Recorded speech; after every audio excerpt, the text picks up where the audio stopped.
नमस्कार। बिहार से खास खबर लेकर हाजिर हूं मैं सर्वमित्रा। प्रधानमंत्री मोदी अब बिहार पहुंच रहे हैं और उनका दौरा है 29 और 30 तारीख का, जिसको लेकर पहले से अब विपक्षी दल जो हैं वो सावधान हो गए हैं और उसके साथ साथ कुछ ऐसे सवाल उठाने लगे हैं जिनसे मोदी को, नीतीश कुमार को और बीजेपी को और एनडीए को काफी तकलीफ हो सकती है।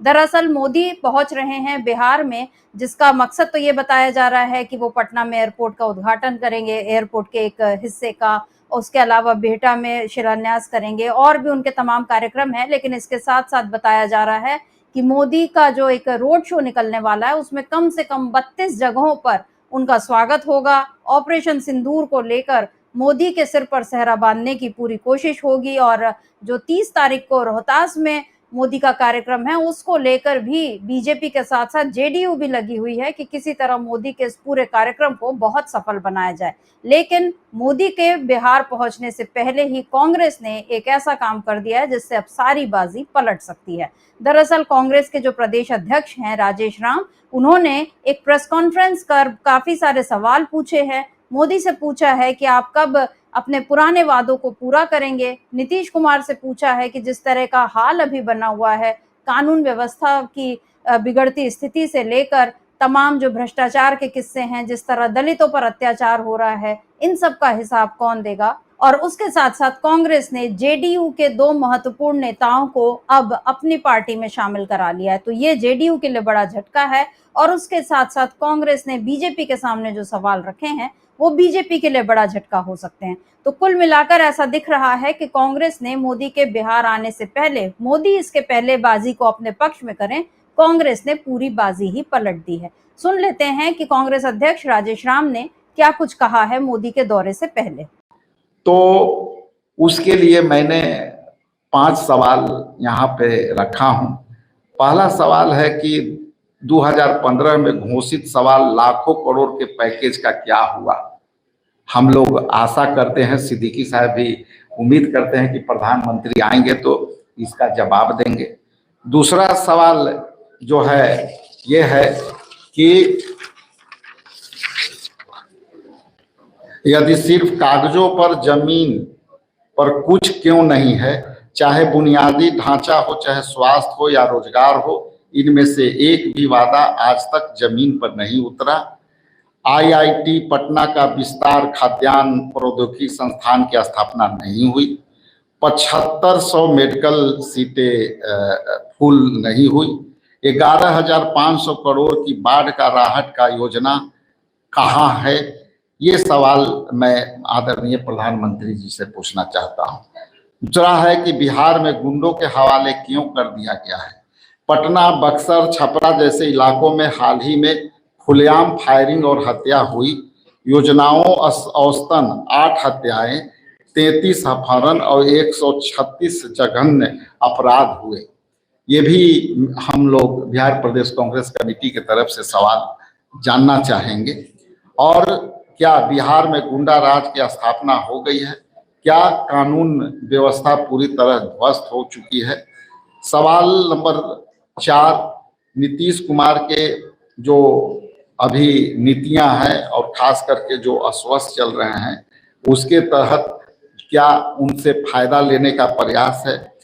कैंग रिपोर्ट बताती है कि बिहार के स्वास्थ्य सेवाओं में 60% पद खाली है और इस बीच मुख्यमंत्री नीतीश कुमार के गिरते स्वास्थ्य का चिंता हम लोग करते हुए जो है चिंता की चर्चाएं करते हैं।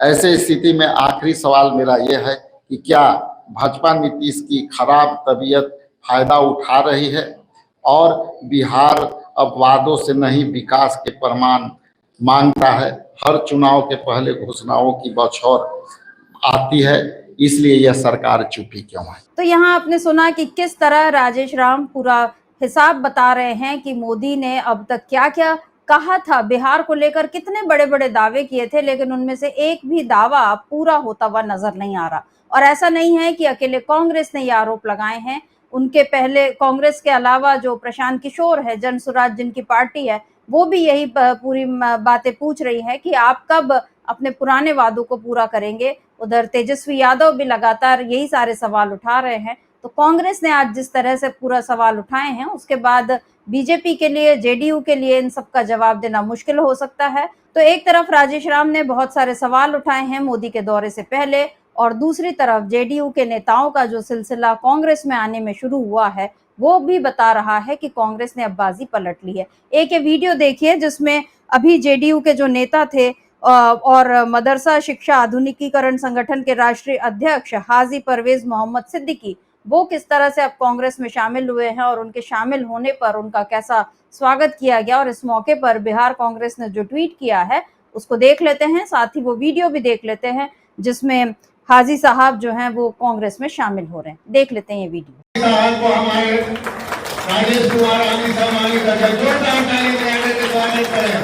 इस अवसर पे बहुत ही खुशी का मौका है और इनके साथ बहुत से सहयोगी भी ज्वाइन करेंगे, जिनकी सदस्यता भी हमारे सम्मानित अध्यक्ष राजेश कुमार राम जी को दिलाएंगे। अभी सिद्दीकी साहब को दे रहे हैं, जोरदार तालियां बजती रहे, जोरदार तालियां बजती रहे। सिद्दीकी साहब को अब दुसाला उठा करके फिर उनको सम्मानित किया जा रहा है। आप सबों को बहुत बहुत। तो यहाँ पर कांग्रेस लिख रही है, आज जेडीयू राजनीतिक सलाहकार समिति सदस्य व मदरसा शिक्षा आधुनिकीकरण संगठन के राष्ट्रीय अध्यक्ष हाजी परवेज मोहम्मद सिद्दीकी जी ने नेता विपक्ष श्री राहुल गांधी जी के सामाजिक न्याय के विचारों से प्रेरित हो अपने सैकड़ों समर्थकों के साथ कांग्रेस पार्टी की सदस्यता ग्रहण की। बिहार प्रदेश कांग्रेस अध्यक्ष श्री राजेश कुमार जी ने सभी को कांग्रेस पार्टी की सदस्यता ग्रहण कराई।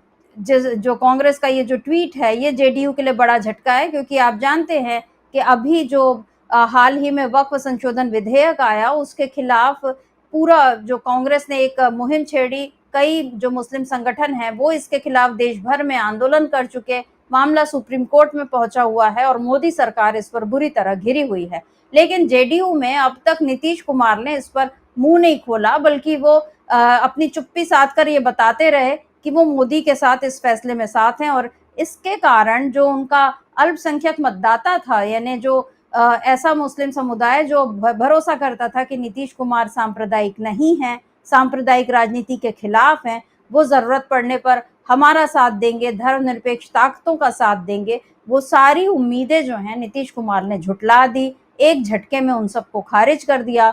उनके बहुत सारे जो अल्पसंख्यक समुदाय के नेता जो जेडीयू में अच्छे पदों पर रहे, उन सब ने एक एक करके इस्तीफा दिया। नीतीश कुमार अब भी चुप हैं, वो कुछ नहीं कह रहे हैं, और इसके साथ उनकी जो इफ्तार दावतों का बहिष्कार किया था मुस्लिम संगठनों ने, उस पर भी नीतीश को कोई फर्क नहीं पड़ा। वो बड़े आराम से बीजेपी का साथ देते रहे और वक्फ संशोधन अधिनियम के खिलाफ एक शब्द भी मोदी के खिलाफ नीतीश कुमार ने नहीं कहा। तो ये जो नीतीश कुमार की चुप्पी है, अब वो चुनाव में बड़ा नुकसान कराएगी जेडीयू का और बीजेपी का भी, ये अब नजर आ रहा है। क्योंकि जिस तरीके से जो हाजी परवेज मोहम्मद सिद्दीकी हैं वो शामिल हुए हैं और अपने समर्थक भी उनके शामिल हुए हैं कांग्रेस में, वो बता रहा है कि लोग अब कांग्रेस की ताकत पर भरोसा करने लगे हैं। उनके अलावा विधान परिषद में दल के नेता जो हैं डॉक्टर मदन मोहन झा, उन्होंने भी कांग्रेस की सदस्यता ग्रहण की। जेडीयू के कुछ और नेता आए हैं कांग्रेस में और इसको लेकर कांग्रेस ने एक और ट्वीट किया है। क्या कुछ लिखा है कांग्रेस ने, देख लेते हैं।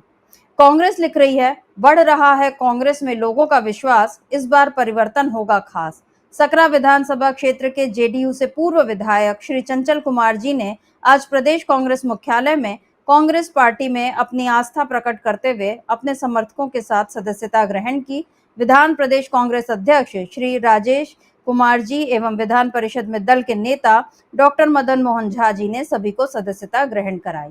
ये जो कांग्रेस का दूसरा ट्वीट है। पहले ट्वीट में आपने देखा कि किस तरह मदरसा शिक्षा आधुनिकीकरण संगठन के राष्ट्रीय अध्यक्ष हैं हाजी परवेज मोहम्मद सिद्दीकी, उनके साथ साथ और भी कुछ लोगों ने आज कांग्रेस की सदस्यता ग्रहण की, और इनके साथ अब जो चंचल कुमार जी, ये भी जेडीयू से पूर्व विधायक हैं, जबकि हाजी मोहम्मद सिद्दीकी जो हैं वो जेडीयू के राजनीतिक सलाहकार समिति के सदस्य थे। यानी जेडीयू के इन दो महत्वपूर्ण नेताओं का इस समय कांग्रेस में आना ये बता रहा है कि नीतीश कुमार से भरोसा उठता जा रहा है और बीजेपी में लोगों का भरोसा नहीं है। वैसे भी और वो सब ये मान के चल रहे हैं कि बीजेपी यहाँ पर जो अटल जी के सपनों को पूरा करने की बात करती है कि मुख्यमंत्री बीजेपी का होना चाहिए, उससे अब जेडीयू के लोगों को भी समझ में आ रहा है कि नीतीश कुमार की कुर्सी तो जाएगी ही, उसके साथ साथ उनकी अपनी सारी राजनीतिक साख भी मिट जाएगी, क्योंकि बीजेपी अगर पूर्ण तरह से सत्ता में आती है तो फिर वही सांप्रदायिक एजेंडा लागू करेगी जिसको वो पूरे देश में लागू करते हुए जा रही है। बिहार फिलहाल इस चीज से बचा हुआ था, लेकिन कब तक बचा रहेगा, ये एक सवाल अब लोगों के सामने खड़ा हो रहा है। जवाब तलाशने के लिए लोग अब जा रहे हैं महागठबंधन में। कांग्रेस पार्टी में जेडीयू के लोगों का आना इस बात का गवाह है कि अब कांग्रेस बाजी पलट रही है। राजेश राम जी ने पूछ लिए हैं मोदी से कई सवाल, अब देखना होगा कि मोदी उनका जवाब दे पाते हैं या नहीं। बीजेपी और जेडीयू राजेश राम के सवालों पर क्या कहते हैं, और जिस तरीके से जेडीयू में टूटन का सिलसिला चल रहा है उसमें महागठबंधन जो है वो मजबूत होता हुआ दिख रहा है। तो आज के लिए बस इतना ही। नमस्कार, मैं सर्वमित्रा सुरजन।